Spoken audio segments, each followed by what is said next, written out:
Testing 1 2 1 2. The volume is a little loud. I don't enjoy myself talking that loud. It's okay?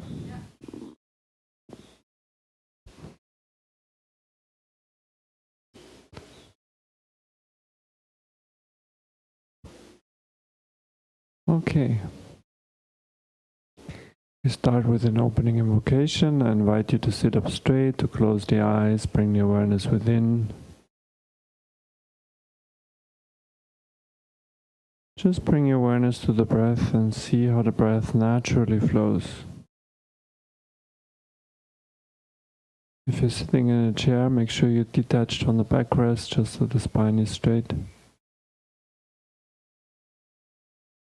And see if you're breathing more naturally through the abdomen, or the chest, or the upper chest.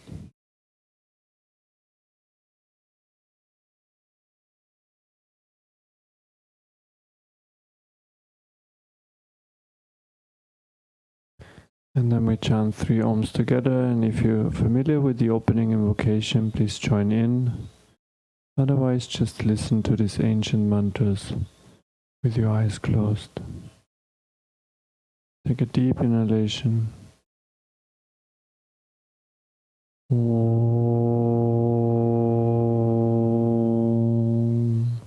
Om.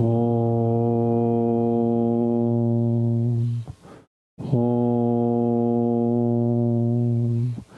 Gajananam Bhudaganadi Sevidam Gapitadam Bhuvalasara Bhakshidam Oma Sutam Shokavinashakaranam Namami Vigneshwara Bhadabam Kajam Chadananam Kumkumaraktavarnam Mahamadim Divya Mayuravahanam Rudrasya Sunam Surasainanadam Kuham Saram Sharanam Brabadye Ya Kundendu Dusharahara Davla Ya Shubravasravrita Ya Vina Vardenda Mandita Kara Ya Sveta Padmasana Ya Brahma Chuta Shankara Bravidibir Devai Sada Bhujita Samam Vadu Saraswati Bhagavati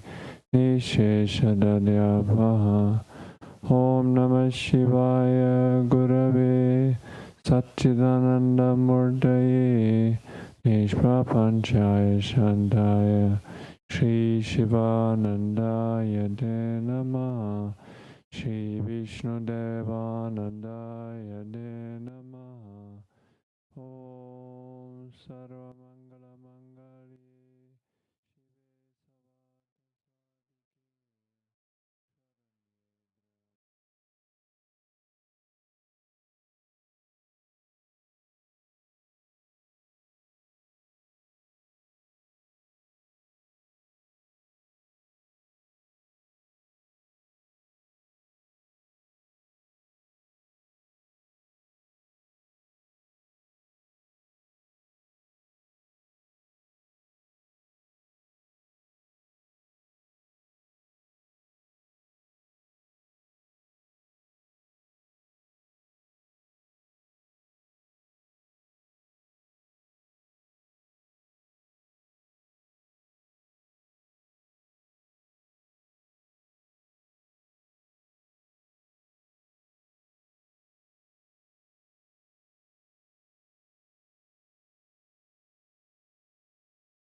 Namah Shivaya.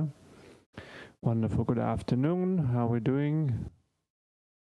So this week, it seems we are focusing our teachings a little bit on the path of Hatha Yoga, Hatha Yoga, the Sun and the Moon Yoga, which is part of our tradition when our name of the organization is Sivananda Ashram Yoga Vedanta Centers. The part yoga refers to Raja Yoga and therefore to Hatha Yoga also.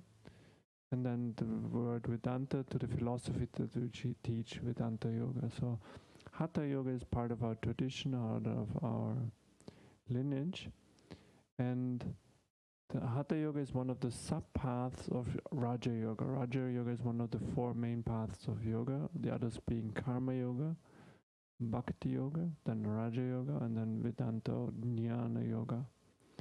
And this week we're focusing on Hatha Yoga, and one of the main practices of Hatha Yoga is actually Pranayama. Yeah, we will talk a little bit about that in a moment.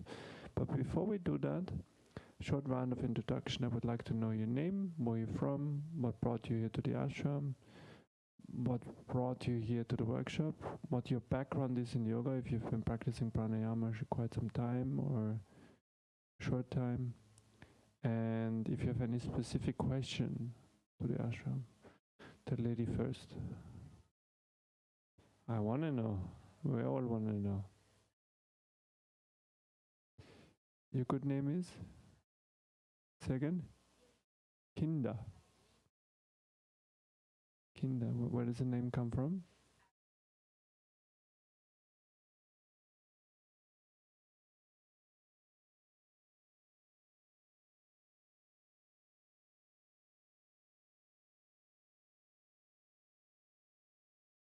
Mm-hmm.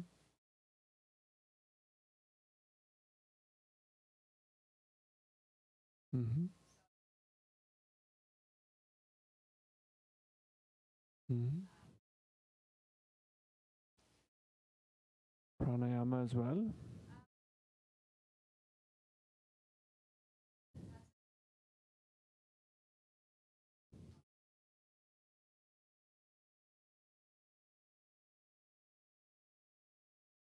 Mm-hmm. Mm-hmm.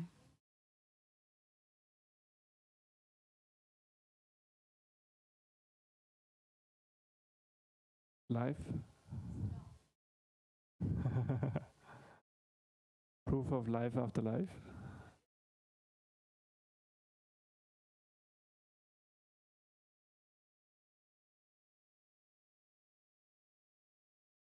Mm-hmm.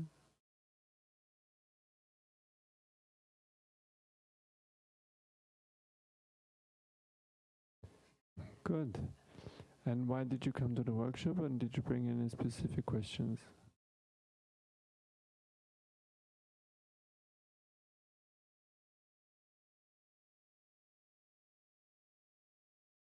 Mm-hmm.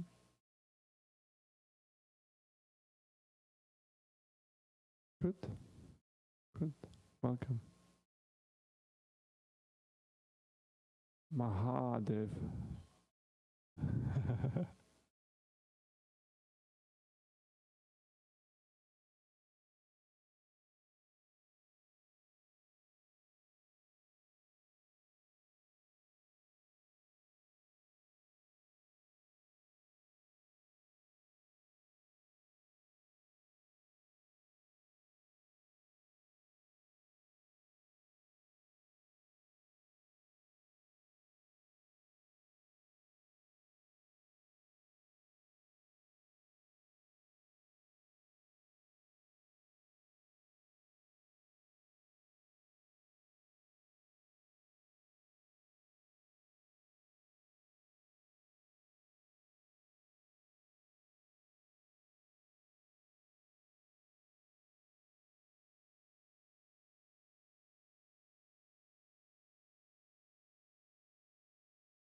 Mm-hmm.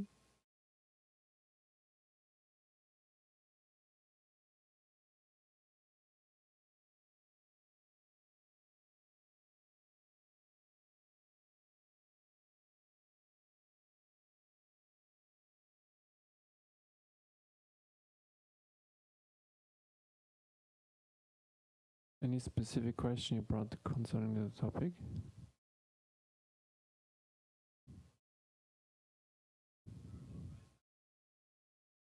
I'm sure. I know your mind. Good. Good. Good. Last but not least,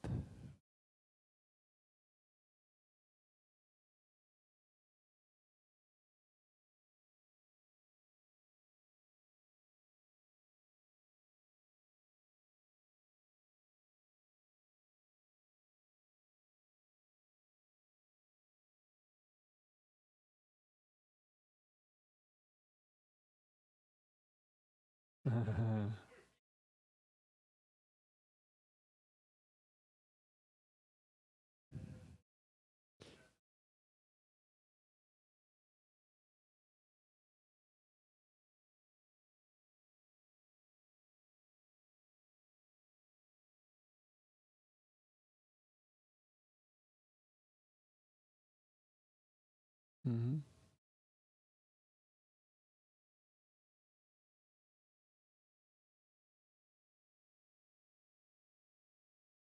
Okay.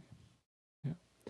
This is not really a practice workshop, so we're going to cover in a very practical way some of the theory behind the pranayama and what to do and what not to do. Okay, so let's dive into it. When Swami Vishnudevananda came to the West, he condensed all the teachings that he had into 5 very practical principal points of yoga. This is called the 5 points of yoga, which is proper exercise,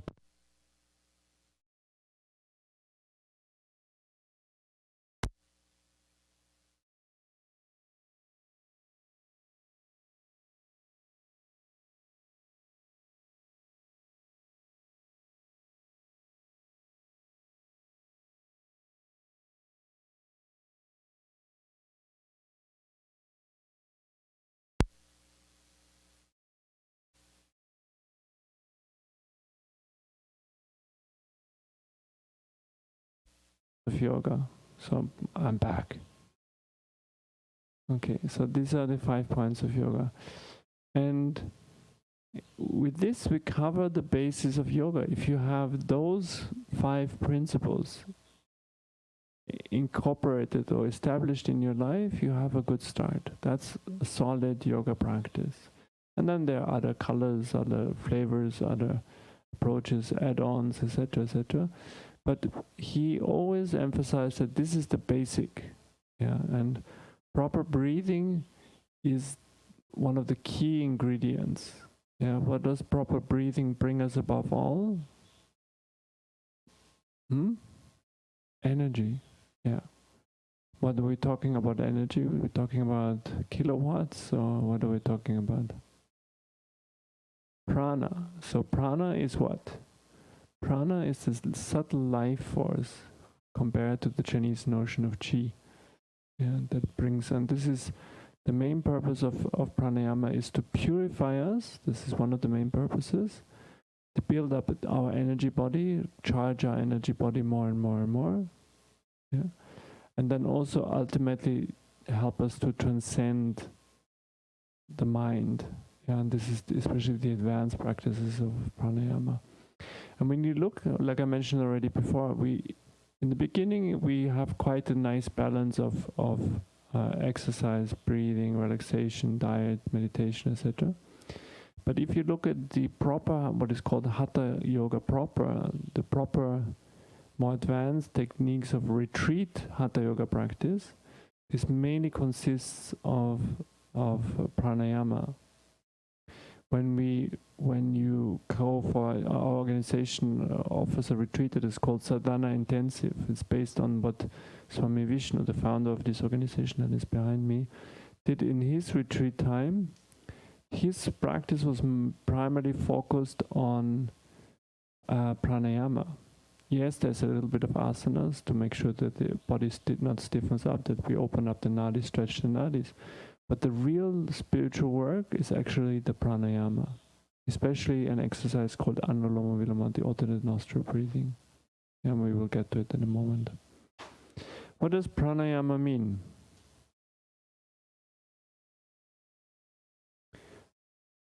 Prana is the life energy, yeah. What else does it mean? Yeah, okay, so yama means restraint, and prana means life force, but it also means, what else does prana mean? Breath. Yeah, so when you look in the scriptures and when the scriptures talk about prana, it's sometimes not only prana that is meant, but sometimes it's air that is meant, that it's breath that is meant. Yeah, so in Sanskrit, the funny thing is that every word has many different meanings, And we have to find out which is the appropriate meaning. And usually it comes out of context, or we find it in the commentary of one advanced teacher that wrote a commentary on the text. So pranayama means restraint of breath or restraint of prana. Yeah. So one of the main principles that I want you to learn and take out of this workshop is that, and I'm gonna put it this way, what's the difference between breathing exercises and pranayama?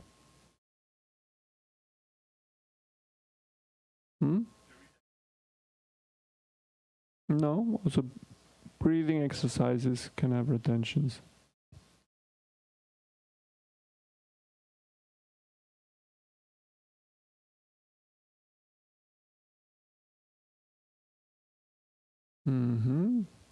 Almost there.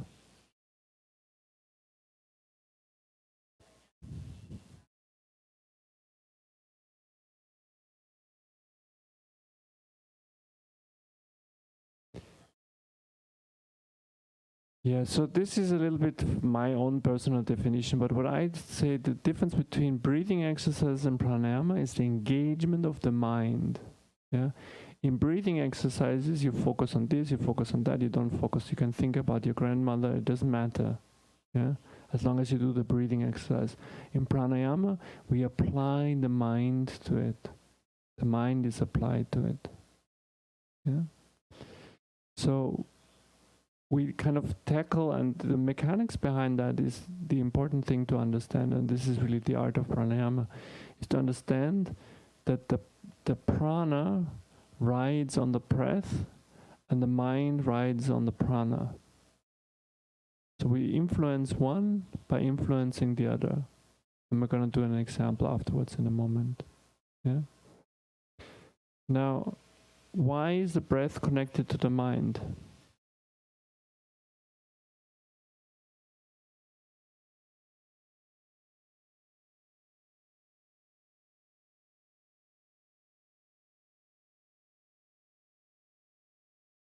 To the sound that the breath makes. One axis.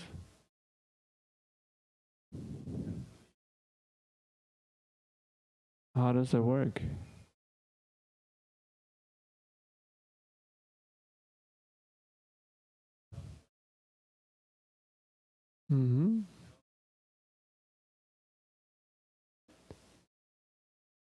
Did you notice that the mind is connected to the breath? That you can influence the mind to the breath? Let's do a simple exercise together. I'm gonna tap this bottle. It's not loud enough. Let me use my tongue. No, it's not gonna be loud enough. I will use it with my tongue. It's with my tongue, it's the easiest. So I want you to close the eyes and focus on how many sounds.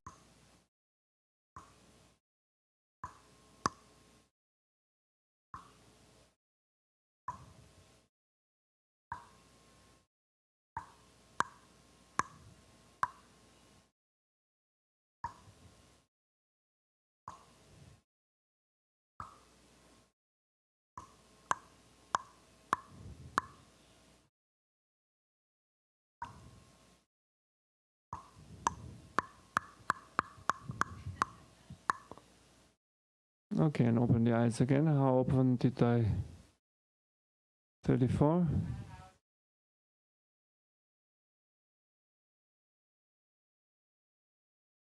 35. To be honest, I didn't count. The real question comes now. What happened to your breath while you were focusing the mind?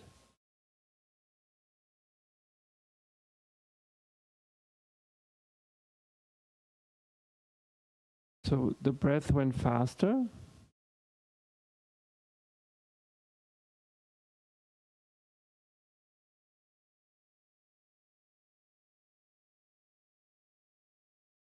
Yeah.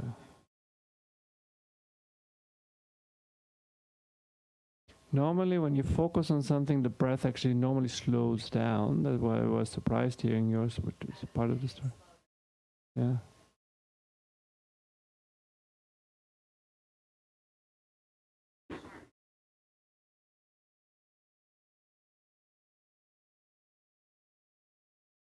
Okay. What was your experience? Pas de problème. You're used to it. That's why it's like this was the wrong sound for you. Anyway, let's try the exercise again, but now focus not only on concentrating on the sound, but see what happens to your breath. Okay? Close the eyes again.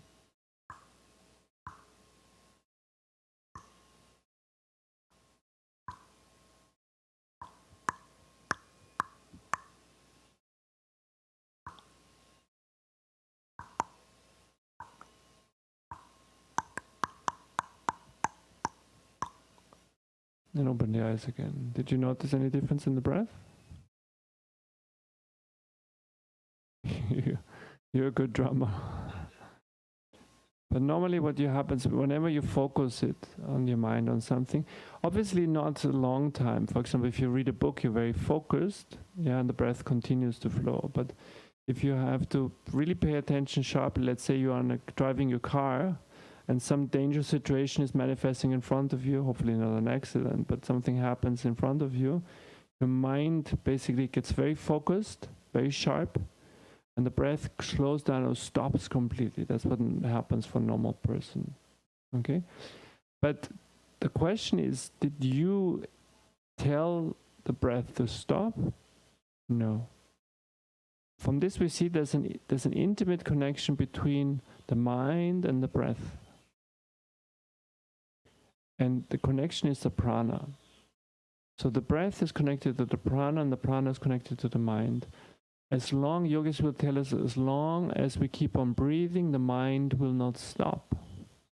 I repeat, as long as we keep on breathing, the mind will not stop. As long as the mind is thinking, the breath will not stop. That's why in deep, deep states of meditation, and some of you might have experienced that before, the breath actually can stop because the mind stops completely. Yeah. You'll notice at a certain point your mind kicks in again, and then once the reflective mind comes back in again, what happens is actually you say, wait a minute, I'm not breathing. You get scared, your heart starts beating, and then you start breathing again. Yeah. So the best thing is when this happens in a very blissful situation, then just stay calm, stay still. Yeah. And this is what Patanjali meant in the Yoga Sutras when he said Yoga Chitta Vritti Nirodha. The restraining of thought happens in cohesion with the restraining of the breath usually. Yeah. When in the Yoga Sutras, this definition of yoga is given here, and yoga is a definition here also for samadhi. So samadhi happens, or yoga happens, when nirodha happens, a restraint of the thought wave is happening. It's basically stopping of the mind. There's no thoughts in the mind. In the beginning, our practice is removing tamasic thought waves, focusing on rajasic, eventually shifting more and more to sattvic thought waves, but eventually we even still the sattvic thought waves in the mind. And then the real yoga happens. And this is what is meant here. And it's, for Hatha yogis, the way to do it is through the body. The Raja yogi goes directly through the mind and stops the mind. The Hatha yogi stops the breath and therefore stops the mind. Does it make sense? Yeah. And we find this in the Ashtanga Yoga of Patanjali Maharishi's Yoga Sutras. When we look at the 8 limbs of yoga, and is anybody not familiar with this? You're familiar with it, yeah. Matthew, you're familiar with the Ashtanga Yoga, yeah. So in there, we have the yamas, once again restraints, but this is more the moral restraints. The niyamas, the observances, the asanas, body postures, and then we have the pranayama, yeah. When we learn to control the breath, we eventually will be able also to control our senses. The more you get lost in your breathing exercise, you have actually the experience, usually we do it with the eyes closed, that you're really absorbed, you're really within, the deeper you go into your pranayama practice. So the key in your pranayama practice is not to move the body, to stay perfectly still, to keep the eyes closed, keep the ears closed, keep the mouth closed, keep not feeling the body. It's just really going deeper and deeper within. And it's usually easier in a yoga class where you don't do the counting. Somebody else does the counting for you and guides you. That's why it's easier to fall into this practice in very often in a yoga class than when you do your own practice, because in your own practice you still have the counting mind that continues to count. Yeah, when you're very advanced, you go beyond that stage. But the idea is that you learn also then to withdraw the senses and you go into a meditation, or at least a state of deep concentration. Yeah, and eventually we reach through pranayama also then samadhi. Yeah, when the mind is absolutely still, we enter into a state where we go beyond the thoughts, and this is then one of the states of samadhi. Does that make sense? Yeah, but this is a gradual process. Yeah, it needs a lot of practice, purification over lifetimes, basically. Yeah, and to do this, to go into these deep, deep states. So, a little bit more to the basics. Breath is life. We can live days without food or water, but deprived of breath, we would die in minutes.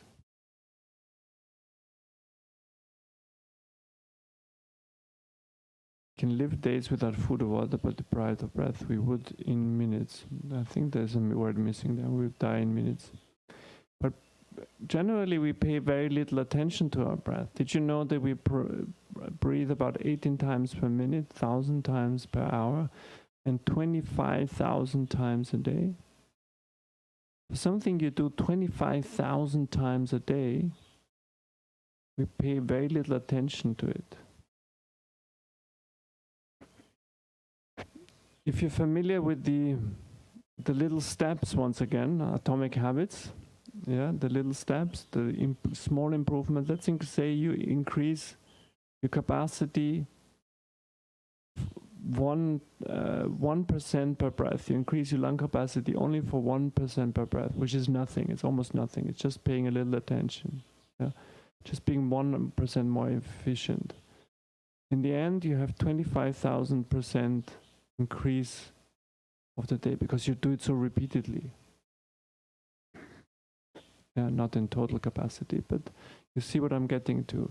So even small improvements on your breath, working on our breathing capacity, working on our capacity to exchange oxygen and carbon dioxide, our capacity to absorb prana out of the air, will increase our energy levels tremendously. Yeah. So pranayama is not only important for our day-to-day living, in a sense of that we work on our spiritual path and it's for spiritual advancement, also for day-to-day living. In the end of the day, if you breathe more properly and more proficiently throughout the day, you will have more energy, more prana in the evening. If you have more prana in the evening, you're more relaxed, you're more happy, more fulfilled. So just the fact of working on your breathing capacity increases your outlook on life. You just finished positive thinking course, no? Yeah. So it makes you think more positive because you're more energetic, more happy, more fulfilled. So in a way, breathing as an extension to your course, I don't know if Pranava Chaitanya mentioned it, is also one of the methods how you can, on a subtle way, improve your outlook on life. The more energy you have at the end of the day, the more energy you have on the weekends, the more happy, more fulfilled, more positive you will be. Yeah?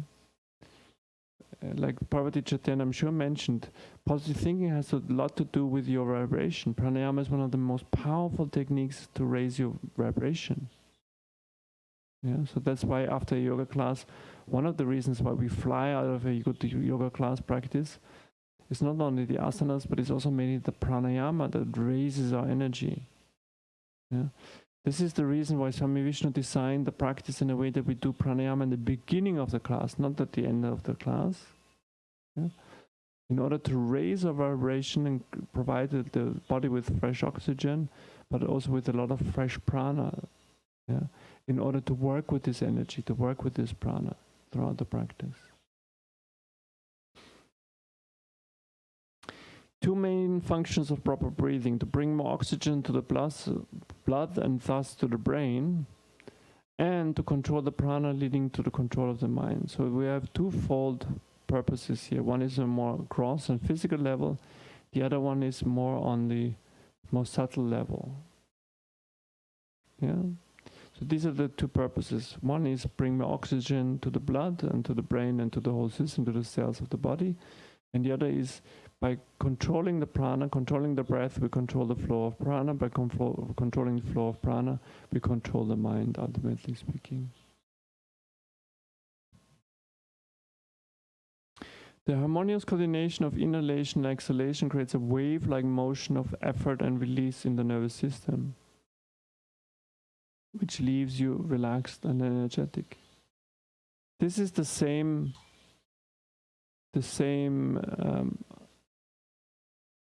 Madhav, can you do me a favor and turn the fans on? You know where the switch is, no? Madam, we need to do the switch the channels switch on. This is the light switches, the two random switches that look like light switches, which are horizontal, on the bottom left. Yeah. Bingo. Yeah.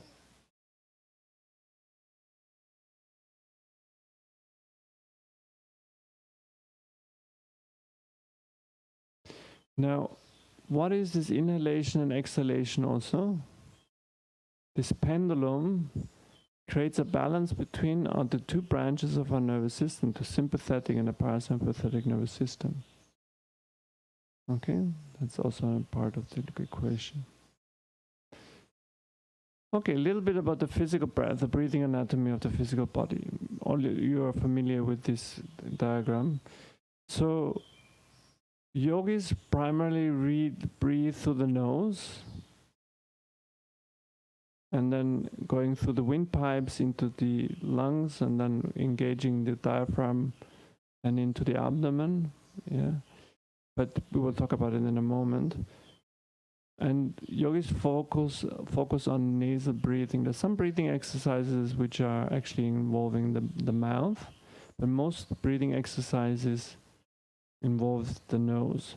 Why is it more healthy to breathe through the nose?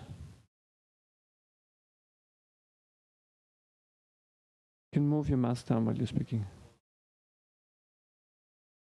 So we filter the air, we purify the air out of small particles, yeah? We moisturize the air. What else? I always say this is more relevant when you live in Canada. We warm the air, prepare it for the lungs. That's important, especially when you live in a cold country. You want to breathe through the nose because less cold afterwards.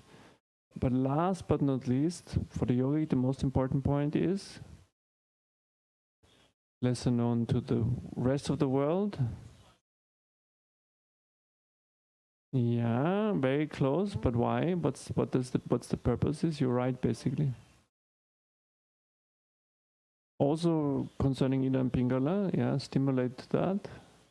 But in this nasal cavity, and you can see, do you see the size of the nasal cavity, how big it is? There are much more receptors of prana. So we absorb, and this charges also the third eye center. We absorb much more prana when we breathe through the nose rather than through the mouth. So nose breathers have more energy at the end of the day. Why? Because they have more prana. Does that make sense? Yeah. This is why we just had with the DTCs, we just had the Kriya workshops. This is why we do all these nasal cleansing exercises. Neti pot, Sutra Neti, to stimulate this area so we absorb more prana out of the air.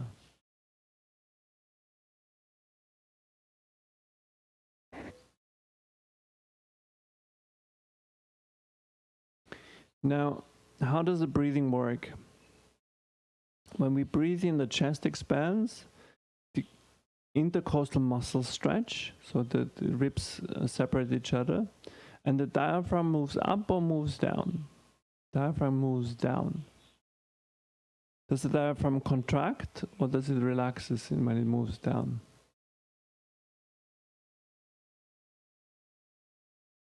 It contracts, correct. Yeah, so the diaphragm is a dome parachute shape, a dome shaped muscle. The ring muscle that when it contracts, it moves down, and when it relaxes, it moves up. So when we breathe out, the chest contracts, and the diaphragm relaxes and moves up, and this creates pressure in the lungs, and this is what expels the air out of the lungs.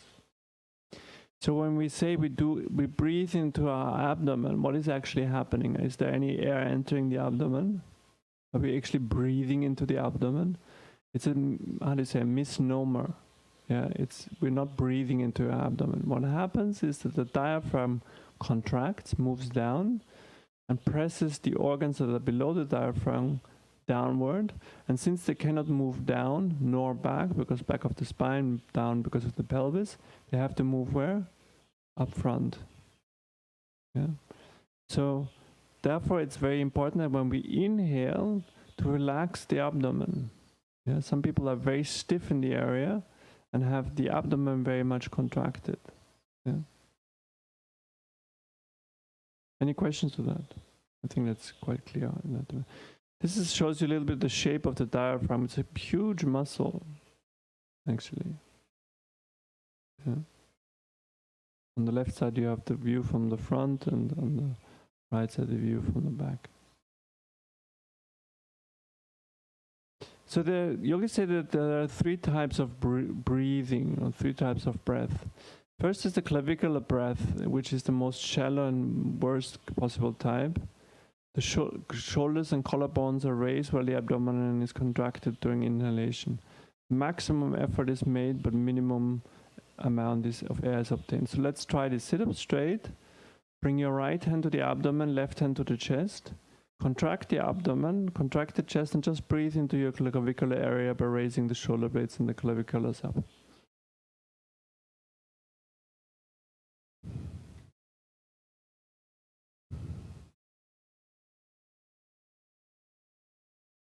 Right hand to the abdomen, so you make sure that the abdomen is not moving. Doesn't that feel awkward? Yeah. But many people breathe that way. They unnaturally breathe that way. If you look at babies when they're born, they naturally breathe only into the abdomen. If you look at the abdomen rises and falls. Yeah. But later on, tension happens, stress happens, and therefore people get very stiff around the solar plexus. And also culture tells us to leave the chest out and the abdomen in. There's a little bit of a cultural problem that it creates. But mainly it's stress in the solar plexus area, since we're focusing on these topics a lot. And it's stress, tension builds up in the solar plexus, so the diaphragm cannot move down. So while we're breathing very high up into the lungs, or less worse, but still, it's the second kind of breathing, thoracic breathing. Thoracic breathing is done with the rib muscle expanding the rib cage, and it's the second type of incomplete breathing. So let's try this. Right hand to the abdomen, left hand to the chest, and just feel how the chest moves.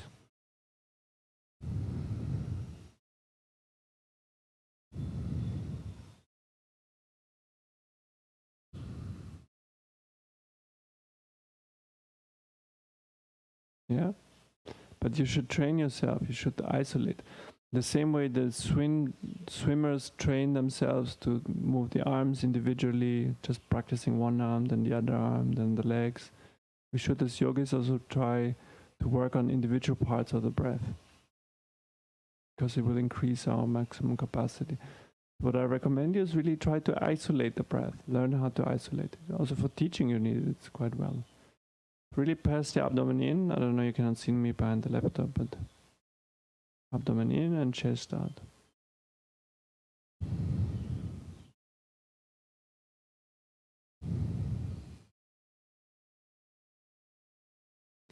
So this is thoracic breathing. And the third type is deep abdominal breathing is best, for it brings air to the lowest part and largest parts of the lungs. Breathing is slow and deep, and proper use is made of the diaphragm. Yeah. Now, which one is the best way to breathe? 1, 2, or 3? All of them together, exactly, the full yogic breath. So all of them is incomplete breathing. None of these types are complete. The full yogic breath combines the 3, beginning with a deep breath into the abdomen and continuing in the inhalation through the intercostal muscles and the clavicular area. So we combine all the 3 together.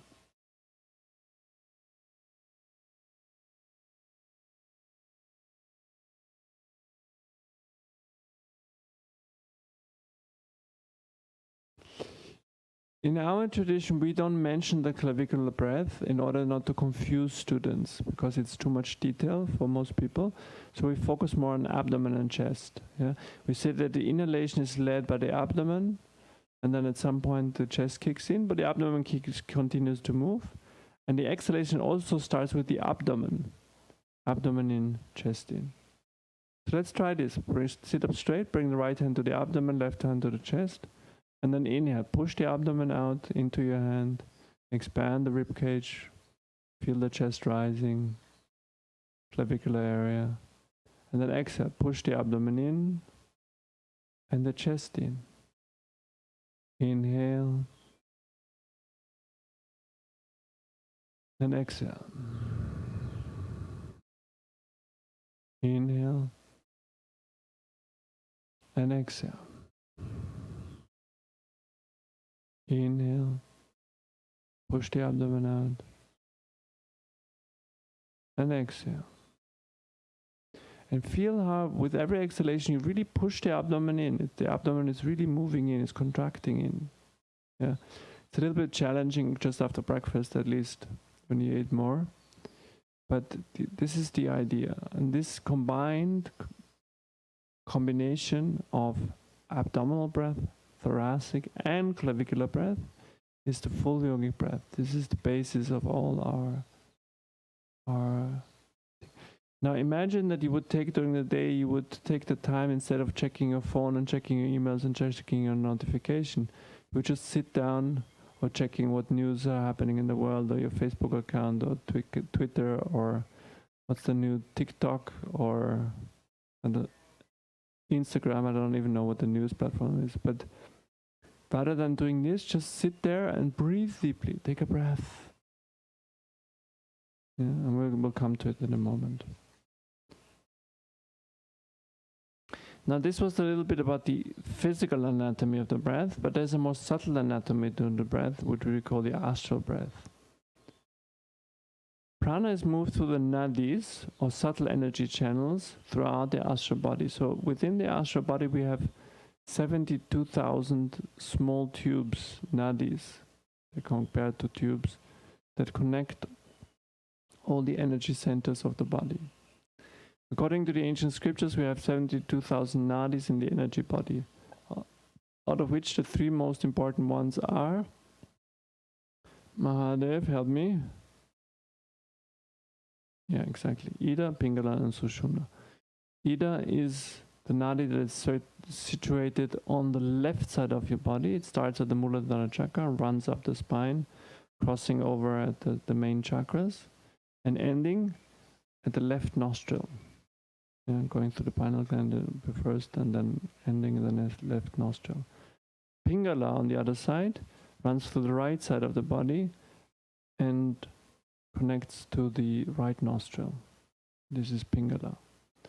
Ha side, the sun side, is the right side, the Pingala side. Ta, the moon side, is the female side, is the left side. Yeah? Prana is the sun side. Apana runs through the moon side, the left side. Yeah?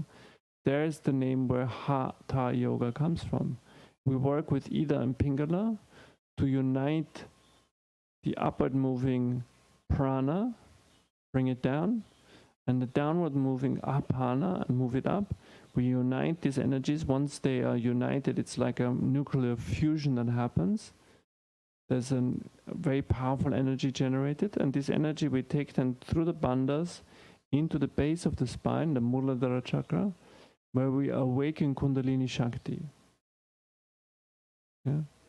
And then we take Kundalini Shakti up the spine through the chakras to the top of the head, Sahasrara chakra. This is where Shakti meets Shiva. This is the union that yogis are interested in. This is the when enlightenment kicks in.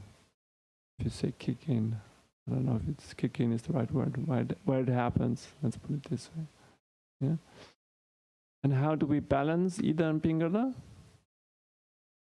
Through alternate nostril breathing, Anuloma Viloma. That's why this method is such a powerful method.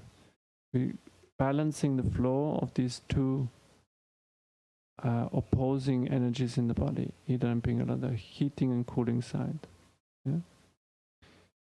So what I want you to do now is to do Vishnu Mudra and check your nostrils. Close the right nostril and breathe through the left nostril for a few times.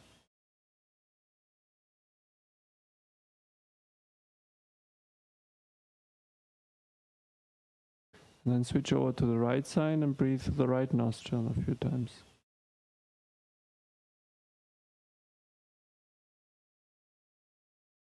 And then switch back and check which one is easier for you to breathe through.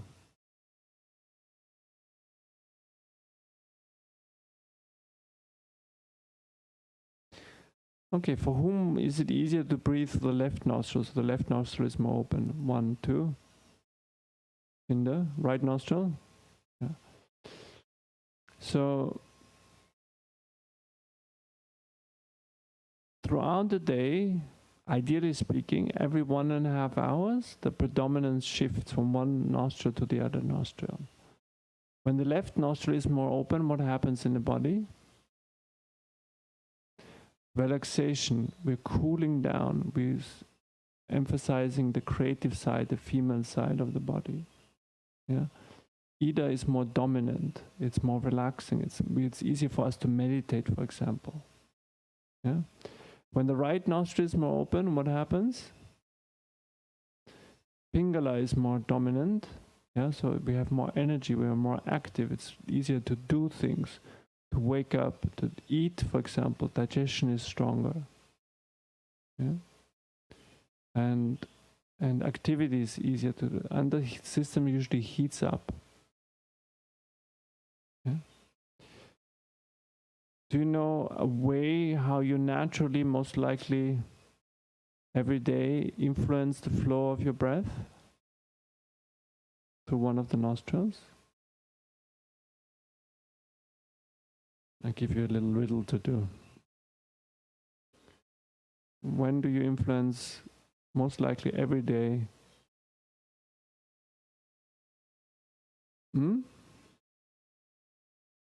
Not all people practice yoga every day, unfortunately.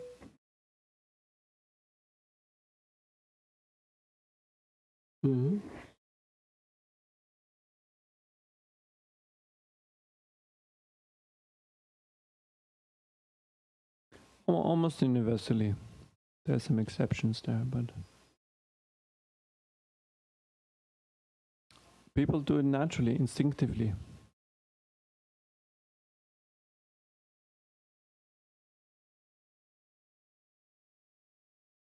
That's exactly what I was going to.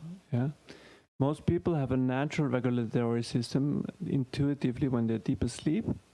They shift from side to side. So when you lie on the left side, for example, the right nostril opens naturally, and you're heating up the system more.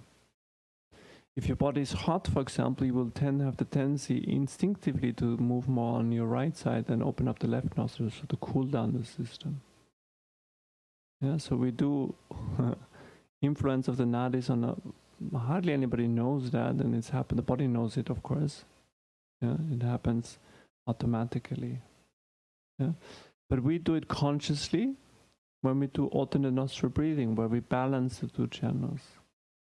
Yeah, because in our society we have a dominance of what?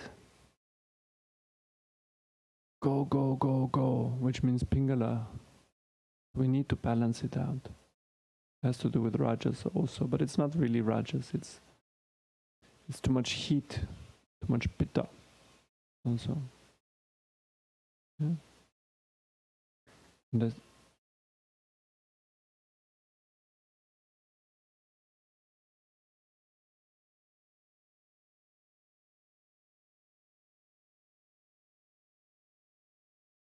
You can do it. Yeah. I don't recommend you to do single nostril breathing. Yeah, because there's also a method how yogis influence it, which is what is called the yoga danda. I don't know. We have a depiction here. Shiva, you sometimes has it under. It's a stick that the yogi puts under his armpit to influence the yoga, the thing. But this is an advanced technique that I don't recommend you doing without supervision, without guidance, because we don't want to mess around with our energy system. These are many methods are out there how you can influence it, but you have to have guidance of somebody who's really good at it, really experienced in it. Yeah.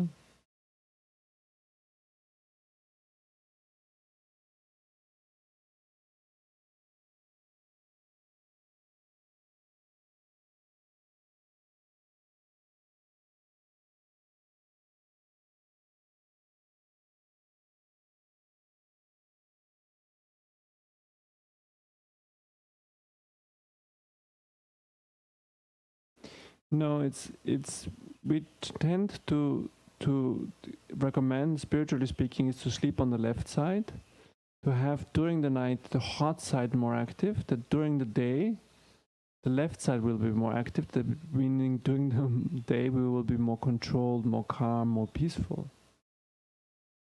in our interactions with others, in our desires, in all of this. This is why for spiritual aspirants it's recommended to sleep on the left side, making during the night the right side more active and getting rid of heat and steam and cool. Basically a way to create balance in the system is you give it also some time to go through its motions in a controlled way, and then when you don't control it, which means during the day where there's much more influences from the outside, you allow it to balance off with the cooling side.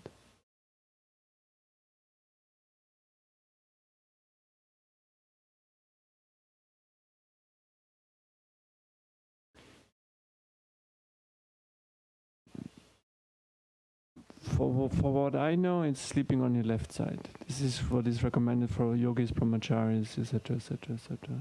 Yeah, not for relaxation. Relaxation is really balancing and making sure that there's balance in the system. But in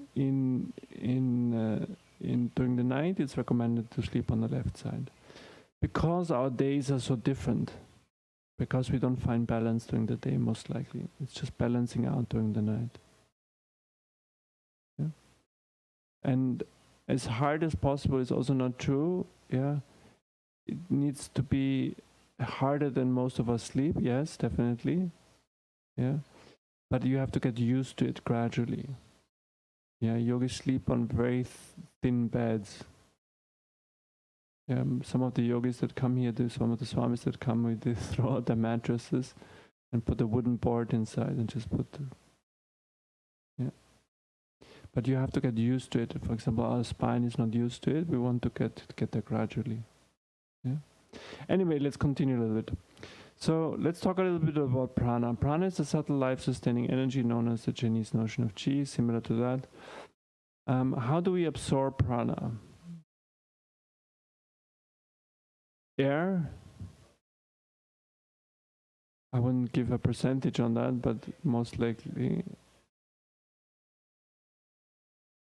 sun, water. That's the main sources. Yeah, air, water, food, sunshine. These are the sources of air.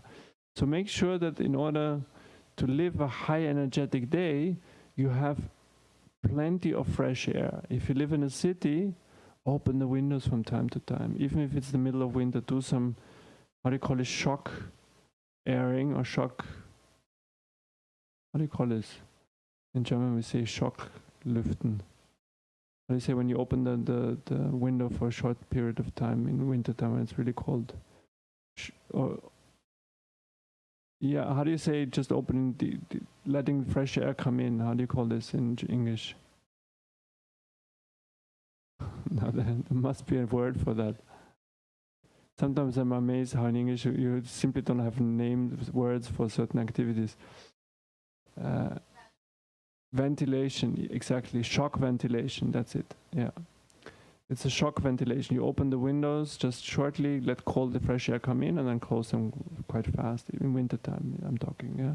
Otherwise, make sure that even at least on weekends you expose yourself to fresh air, go out into nature, into the woods, on the ocean. That's one of the best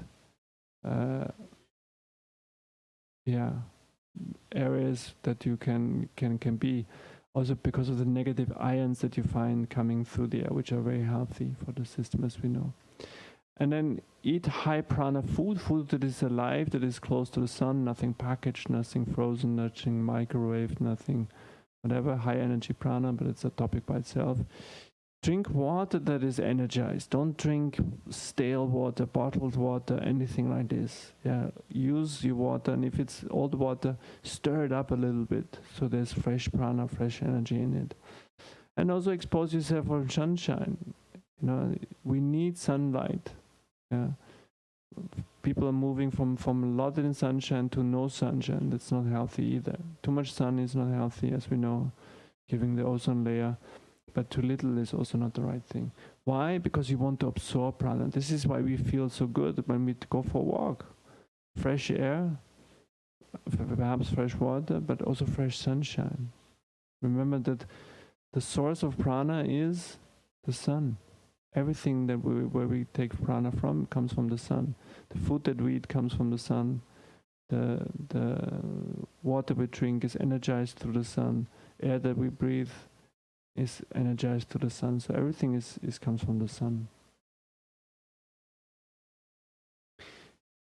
Now, when we look at prana, we have 5 major and 5 minor pranas, major and 5 minor pranas. And they are called prana, apana, udana, samana, and vyana. These are the 5 currents in the body. I don't think I want to go more into detail, but it's good that you know about these winds in the body. Yeah, we are mainly working in the pranayama practices with 2 of them. This is what is important to know. Which are they?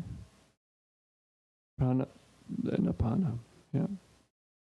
Prana is the upward moving energy, apana is the downward moving energy.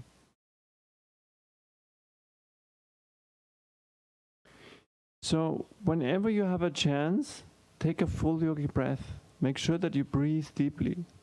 Yeah, but doing your asana practice, breathe deeply. When you go for a run or when you swim, breathe deeply. Not just the chest, not just the abdomen. Combine the 3 parts of the breath into your practice. That's very important. Do what I call a yogic cigarette break. The reason why I call this is because working in Europe for many years, I always noticed that my colleagues who stepped outside came back very much refreshed after a few minutes. What did they do? They stepped outside to smoke a cigarette. But not that I encourage you to smoke, not at all, the contrary, but just watch them do this.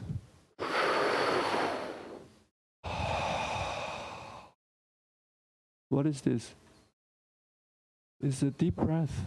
It's a breathing exercise. Unfortunately, it's toxic. So imagine this without a cigarette.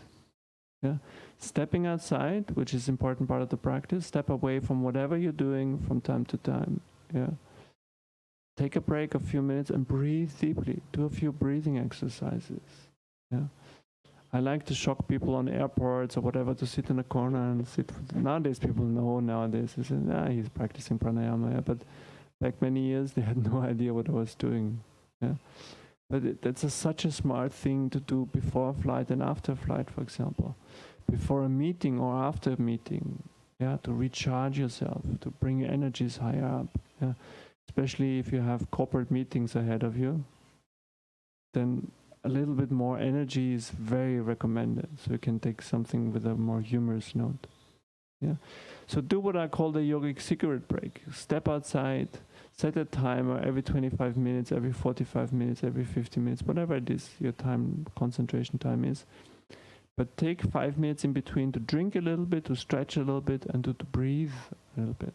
That's what I recommend people, especially when you have a day-to-day job where you sit in front of the computer or sit in front of papers or whatever it is. It's very recommended. Yeah. And I call it the yoga Pomodoro. Are you familiar with the Pomodoro method? It's a time management method. Basically, it shows that people are only able to focus on one task for a certain period of time. For most people, it's 25 minutes. So the idea is to set yourself a timer of 25 minutes, and for these 25 minutes, just focus on one task. No internet, no emails, no messages, no phone calls, no coffee breaks, no snack time, no nothing. Just focus on one task. And then after 25 minutes, take a 5 minutes break. And in these 5 minutes, do your phone calls, do your thing, whatever is urgent on your agenda, but also take a break. Yeah, step away from what you're doing mentally at least, stretch a little bit, drink, and breathe. Breathe a few times deeply. Because what is the main obstacles to correct breathing? I'll give you a hint.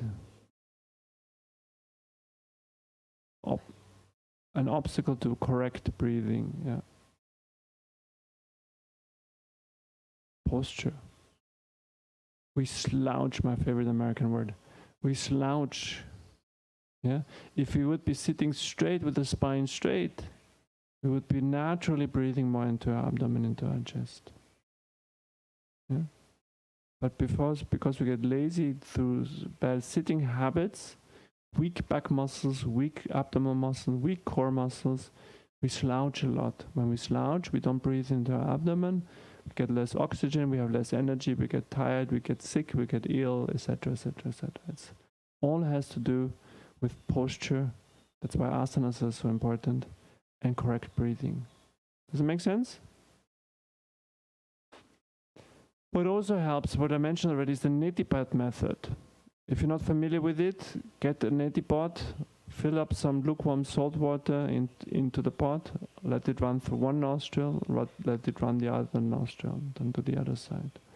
If you're not familiar with this technique, Google an online video called Banyan Botanicals. It's a brand of Ayurvedic supplements, neti pot. Or if you Google neti pot, Banyan Botanicals on YouTube, they have a video how to do that. You know it?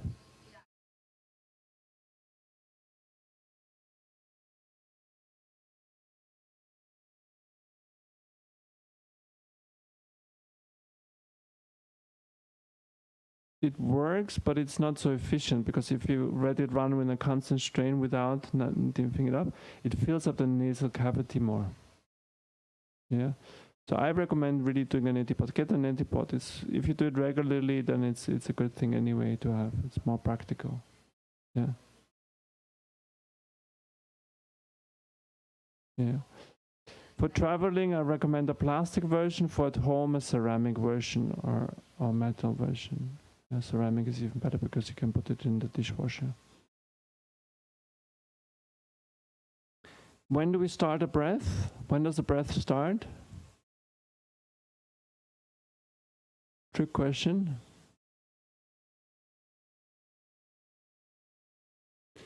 It's a trick question.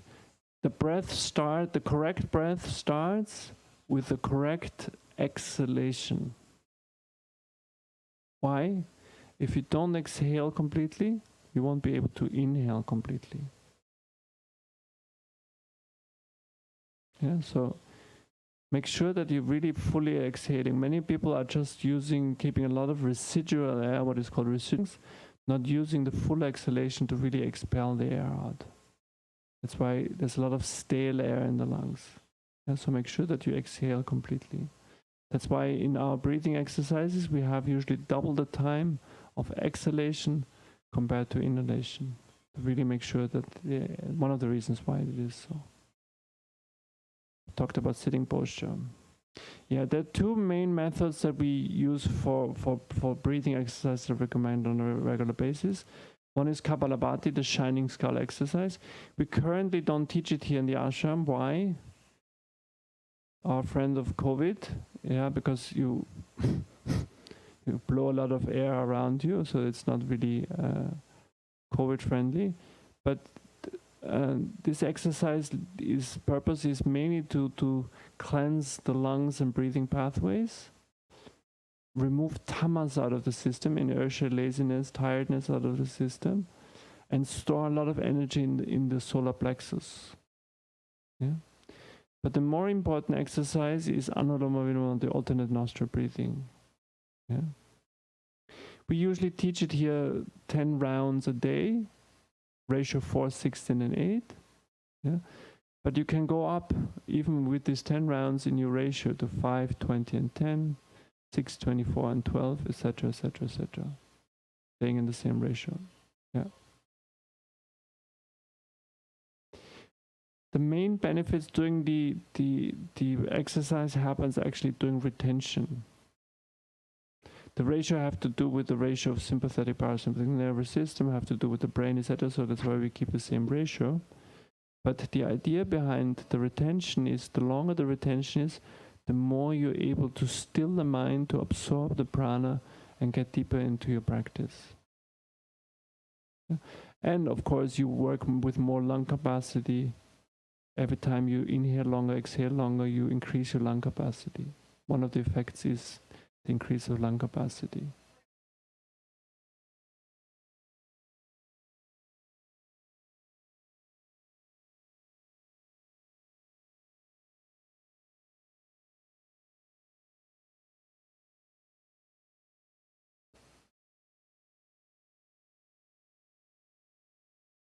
Mm-hmm.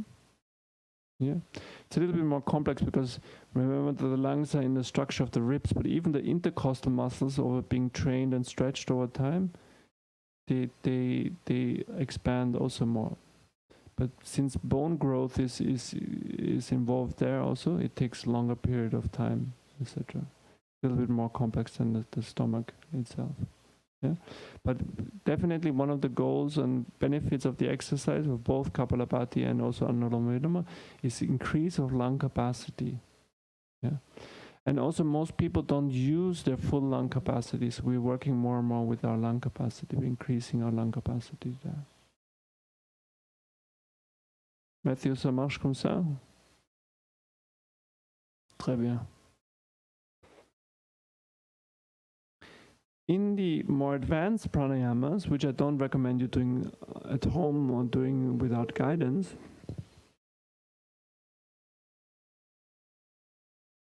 we have what is called the bandhas or energy locks. These bandhas function in reversing the flow of the energies. Yeah. But the problem is that many people in the outside play around with this without being ready, without having the right lifestyle, having pure thoughts, pure media, pure this, pure that. And then when certain things go wrong, they can go wrong in a dramatic way, unfortunately. So we don't recommend that to do that. We recommend coming for a retreat like Advanced Teachers Training Course, Sadhana Intensive, etc., where you guided, where in case something should go wrong, people at least know what to do with you when it happens.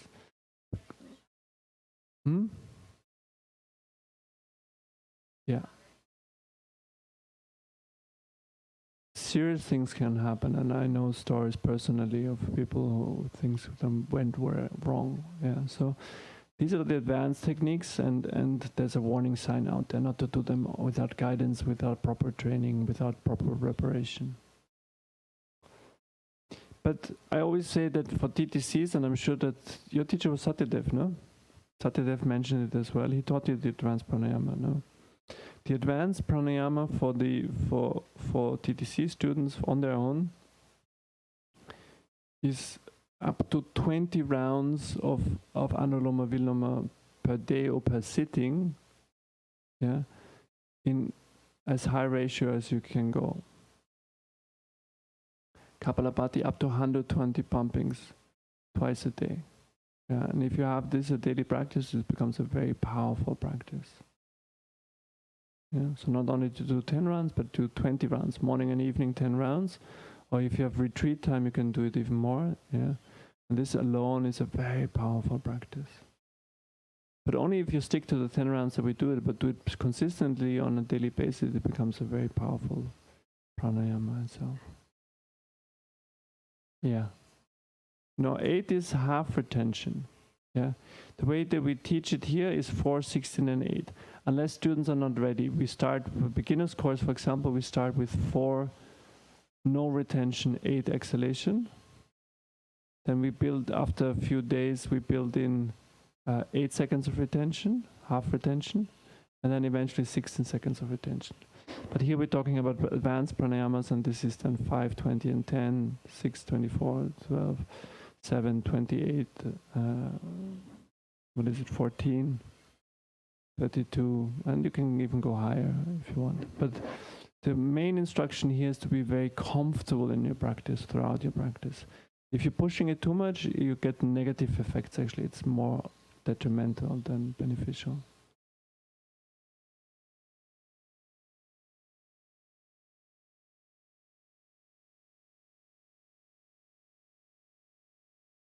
Can you slide down your mask? It's easier for me.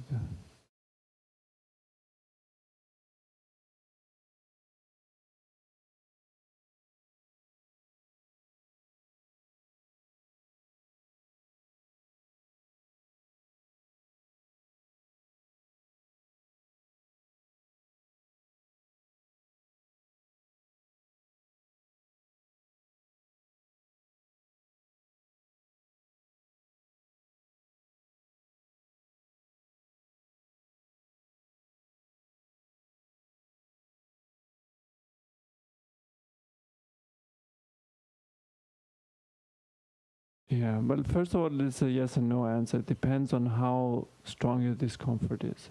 If it's just a tiny little bit, it's okay. If it's more, I would go. Try the trick with stretching the nostril away. Do you know the trick? So when you do Vishnu Mudra, you slide the cheek away. Exactly. You slide the cheek away. This usually opens the nostril up a little bit.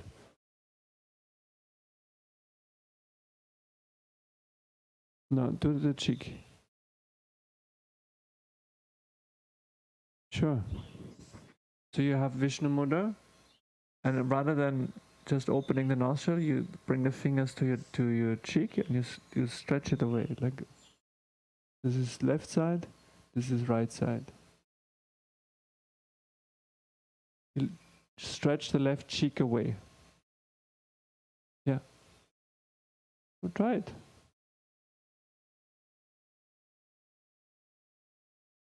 No, while you're inhaling or while you're exhaling. Yeah. Yeah. If you have an onset of a cold or something is more blocked. But if it's discomfort, go back to a low ratio. Yeah. Doesn't matter if the class is in a different count.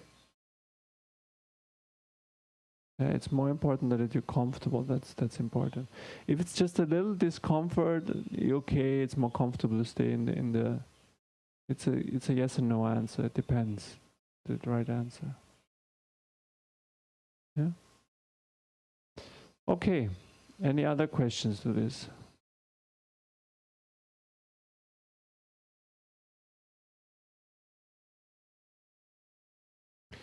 What I wanted to do now for the last minutes of the workshop is to see if there are any questions that you have concerning your own personal practice.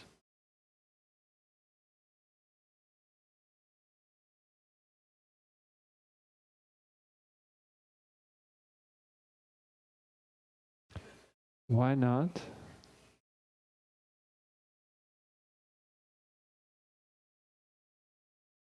Let the teacher spot you. No. First of all, it's yoga is an inner practice. It's not what's happening on the outside, it's what's happening on the inside that is more important. These things are fun to do and they help. You will see people that are flexible like Swami Vishnu are very mental flexible. It has to do with these things. Yeah. If you have a back band that comes out of your chest, your heart opens up also. So there's some benefits to it. Yeah. But we try to work on these things. Don't do this alone at home. Let some teacher spot you. Don't allow to fall over. Yeah. But remember, if you never will be able to do that, that's also good. Yeah. It's not about touching your toes. What happens inside while you touch your toes or reach towards the toes is more important.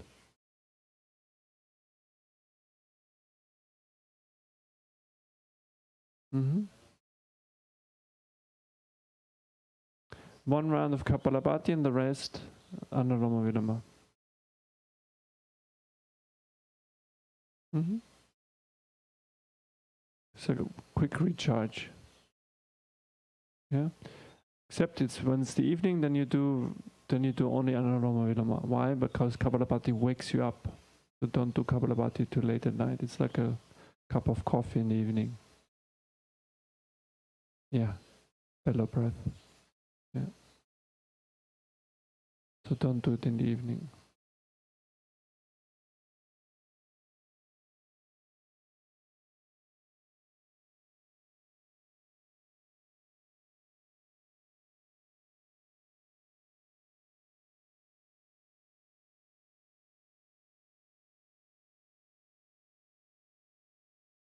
Mm-hmm.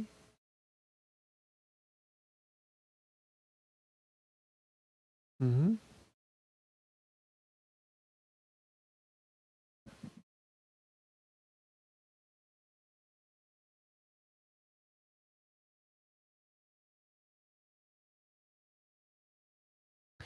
Yeah, first of all, like I told you, I cannot talk to methods that I'm not familiar with, and especially the ones that I don't teach. We don't teach exhalation on the retention on the exhalation, at least in the basic practices. In the more advanced practices, there we have even a Sanskrit expression for the exhalation, retention on the exhalation. But the principle is the same. If you do deep inhalation, deep exhalation, deep inhalation, deep exhalation, you have a lot of oxygen that you're building up. You have a lot of prana that you're building up. So whether you retain on the inhalation or the exhalation doesn't really make it such much difference. Yeah, pranically there's a difference there, but since we don't teach it, I don't really know exactly what it does. In our system, it's not. I'm sure there are some breathing exercises with exhalation. Swami Paramananda, you can ask him. He mentioned the other day that Swami Sivananda mentioned to combine retention on the exhalation with Paschimottanasana, for example. Yeah, but this is not what we generally teach, especially to beginners, because it is more important to have the ground, the basis built strong enough, because we're anyway not there yet, rather than focus what are the advanced options there. Yeah, so we always retain on the inhalation, yeah, for obvious reasons, also because you have full oxygen supply, full pranic supply, and also remember it's for the concentration methods. Yeah, when you inhale, you can draw the energy up. At least for me, the visualization is much easier, and then you hold it in the upper chakras, be it the third eye or the heart, if this is your concentration point. But for most yogis doing the breathing exercises, it's anyway the third eye center. So it's naturally more the inhalation, and then you draw the energies up, and you hold it up there. Yeah, and then boom. Yeah.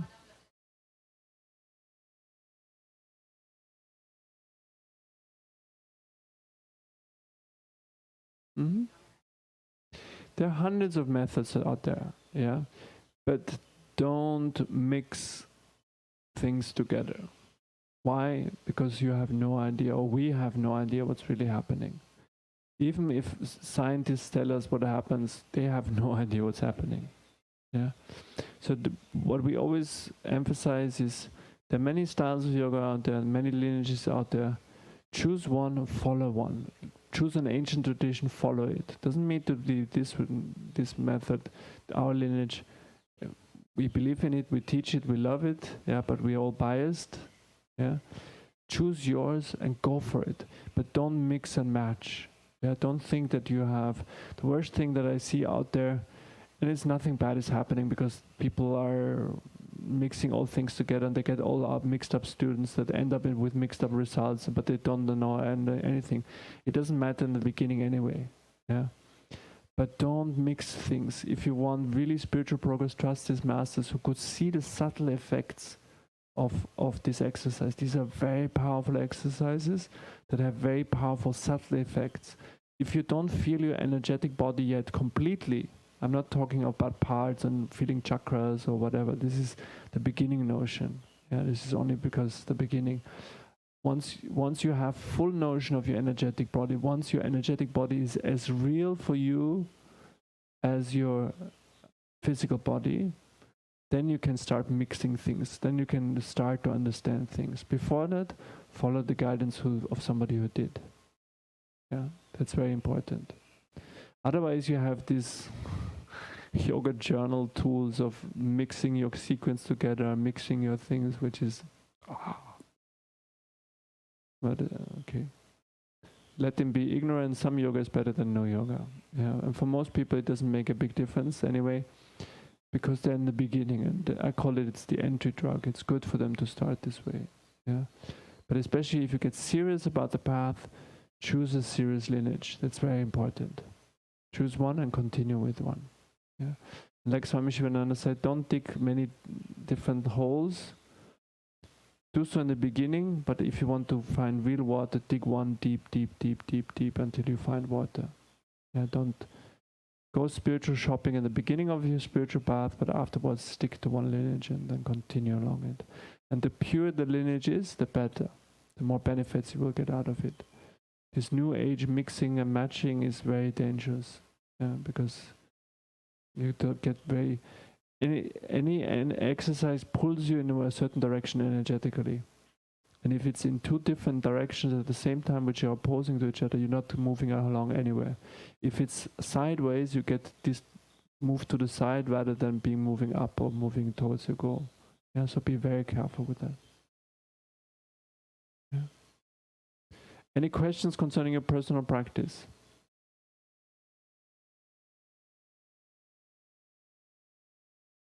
So like I said, take the time to really train your basic breathing, the abdominal breath, thoracic breath, 3 parts breath, whenever you have a chance.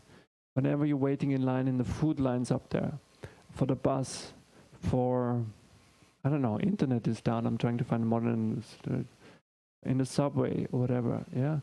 Just, nobody will look at you when you just sit there and go,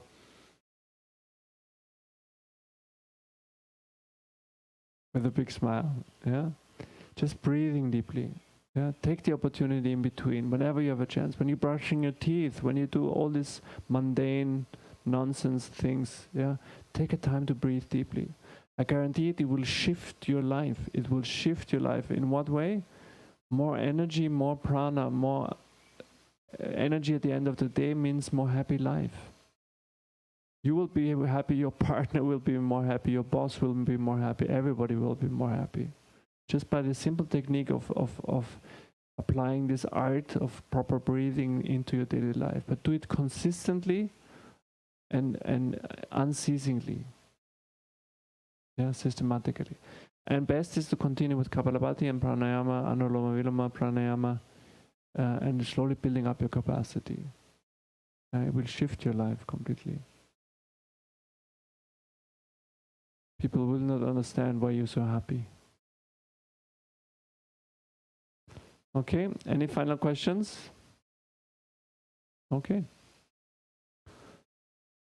Thank you. Om. Om. Om. Purnamada Purnamidam Purnam Mudachyate Purnasya Purnamadaya Purnameva Vashishyate. Om Shanti Shanti Shanti. Om Peace Peace Peace.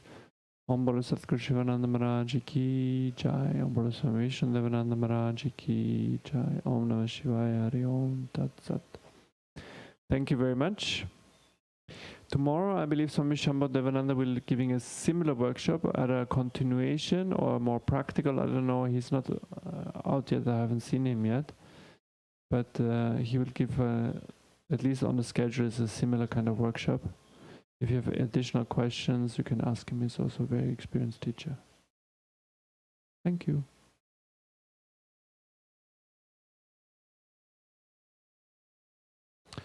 Bitteschön.